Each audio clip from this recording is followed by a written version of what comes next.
Rival Gang and anybody from the YouTube space seeing this video, welcome to part 12 of my What If series, and today we have Sabretooth, I think Wolverine's most well-known rival. But anyway, Victor Creed, Feral Mutant, the Savage Hunter. I have him as a Vanguard. Trust me, I made him as savage as I could, being a Vanguard, and I think it's going to make sense. I tried to go for like a bruiser slash pretty much you get the kills, assist, you heal, things of that nature. So let's get into it so y'all can see what I'm talking about.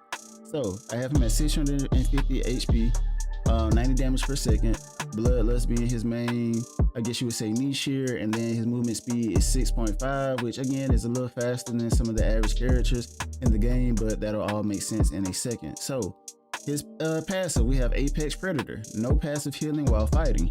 Every kill or assist heals Victor for 150 HP and grants Frenzy 15% melee damage for 5 seconds. If he goes 7 seconds without dealing or taking damage, he heals 75 HP instantly, then 12 HP per second for as long as he stays out of the fight. Taking or dealing damage resets the 7-second timer, staying in the fight to heal off kills, or fully disengage to recover slowly. So that is pretty much the game here, right? You want to stay in the fight as much as possible by doing damage, and ultimately by you being able to get that kill or get that assist, that is what helps your teammates keep you alive, because we all know Sabretooth is very similar to Wolverine, to where they pretty much can heal pretty quickly in their fights, right? So with that being said, this is how I try to implement that into Sabretooth, which I think will be pretty cool, right? It's just a more unique way of his regeneration happening in the game, by you being rewarded by actually doing more than just being a damage sponge. So moving forward, we have the left mouse button, which is Feral Claws, a 3-hit claw combo dealing 90 damage per second in a 3-meter arc. Each hit applies 15% anti-heal stat for 4 seconds, up to 2 stats for 30% total. The third hit in any combo applies Rend, increasing damage taken from Victor by 15% or 3 seconds, stacking twice. So with that being said, pretty much that is something else that makes him unique, right? He applies an anti-heal. He's the only tank other than Venom with his ultimate, I believe, that can do this. So this ultimately helps you by staying on your opponent, because guess what? The more that they're trying to boss with you, they're going to ultimately get hit with that anti-heal and they're going to want to back off, right? That is the name of the game when it comes to the neutral here. And on top of that, once you hit that third hit, you start doing more damage. So now you have the anti-heal, which is reducing the healing overall, and then you have your damage that's piling on even more, because now you're getting a buff due to you brawling with that opponent as long as you are. So ultimately, he's going to be a very hard character to beat in a one-on-one. It's just as simple as that, right? Pure savage, pure menace. You're not going to be able to really deal with this man unless he's already at low HP. So next we have the right mouse button, which is Savage Pounce. Leaps 10 meters and tackles a target for 80 damage, hitting them for 1.25 seconds. If they're below 40% HP, the Pounce deals 130 damage instead, as Victor goes for the kill, 12-second cooldown. So again, being that savage, right? Again, he's a tank, but he's going to be a deadly tank that's going to be able to get the job done and get these knockouts going, right? You have to be on your, as they say, P's and Q's if you're a healer or a protector of any sort in this game, because like I said, those healers on the other team, if they're not watching their back, or you have those one-shot DPS, right? Victor is going to be able to clean those things up if he can pinpoint and land these type moves, right? Very similar to Wolverine's, but again, this one is more, I guess, I'm just gonna say assassin based, because if you land it, they're out the game, execute, nothing that they can do. So next we have Shift, Predator Charge, drop to all fours and charge 14 meters at 2 times speed, knocking aside anyone in the way for 50 damage. Each enemy hit cuts 1 second off both Razor Maul and Apex Roar's cooldowns. Hitting 2 or more enemies also grant a 100 HP shield for 4 seconds. Can be canceled into Feral Claws or Savage Pounce mid-charge, 9-second cooldown. So this is your way of just disrupting, causing discourse, creating chaos, ultimately just being that tank to where you're going in and they can't ignore you. They can't ignore you. So he's going to take a lot of aggro with this ability. I think this is great. Again, hopefully y'all can kind of see the picture with this character, to where his ultimate goal is to shred everybody, right? Eat damage, shred everybody, heal off the reward of him being able to get that kill or assist as best as he can. And yeah, this is pretty much the name of the game. I mean, this is a character where in neutral, he's going to be able to do a lot of things on the offensive, right?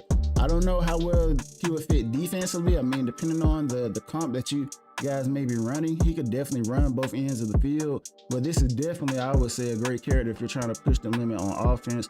1000%. He is a very offensive tank and a very fun one, because I think a lot of people have been arguing the fact that tanks aren't fun. So, you know, keep in mind, I want to make these characters as fun as possible too if you were to play them. I don't want it to be just, oh, they can do 1, 2, 3, A, B, C. You know, let's kind of mix it up. Let's make them just as unique as the DPS, right? I know a lot of people have been talking about that. So that's kind of my goal here. If y'all wondering, like, man, it seems like this is too much, this might make the character overpowered. As I said before, feel free to chip in. Let me know what you guys think. This is all for fun at the end of the day. If I can talk, end of the day. I'm not saying that they should ship with these abilities, but it is just something to work off of, you know, if we did see these characters in the game. So moving forward, we have E, Razor Maul, an 8-hit Claw Fury on one target for a heavy total damage. If Frenzy is active when it starts, Victor pins the target to the ground for the whole combo, and all 8 hits land 50% faster, 11-second cooldown. Again, CC, lockdown ability, damage ability, you're just trying to get that person out of there, right? Think of this more so like, kind of like an Emma grab, but more damage based.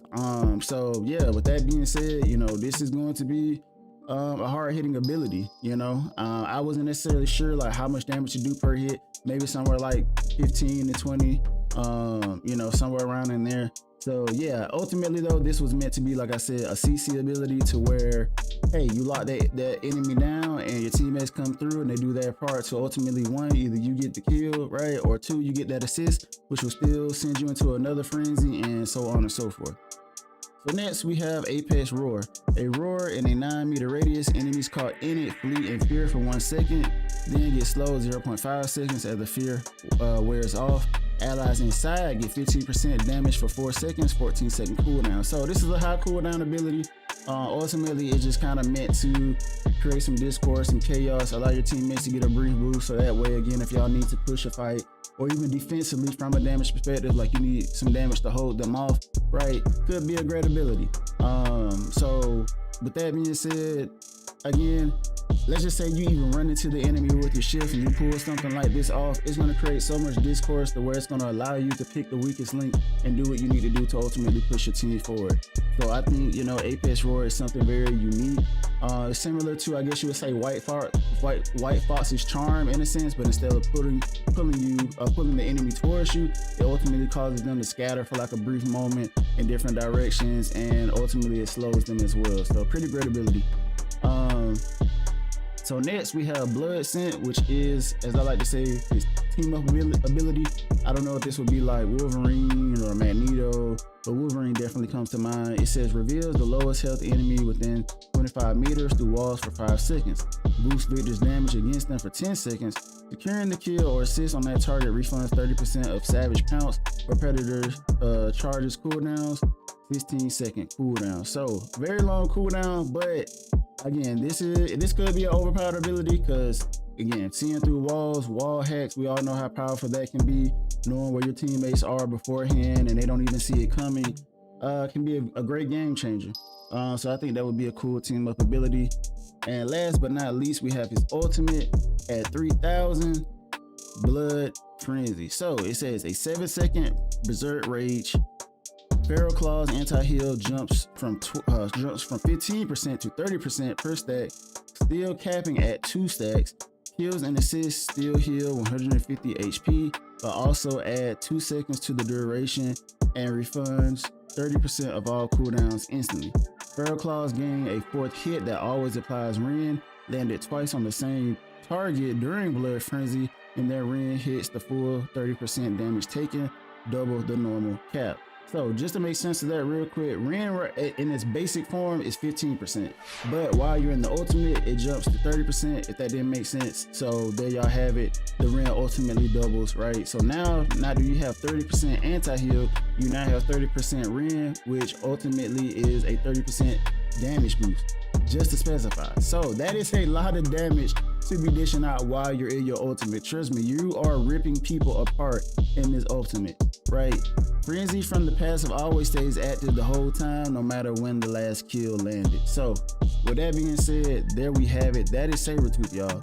So just to kind of sum up everything, right, you're ultimately just a machine to where you get those kills and assists, you're going to be able to stay in the fight a lot longer. You're going to be able to go and stay in a fight without even necessarily getting heals, right? Like, yes, you're not necessarily fighting, but how many times have we been waiting behind that rock or somewhere on the map because we're waiting to get healed, right? Because we can't make it to a health pack or whatever the case may be, right? If you can last just 7 seconds, right? And those 7 seconds go by faster than what we think, right? You get that initial burst and then you get the 12 per second.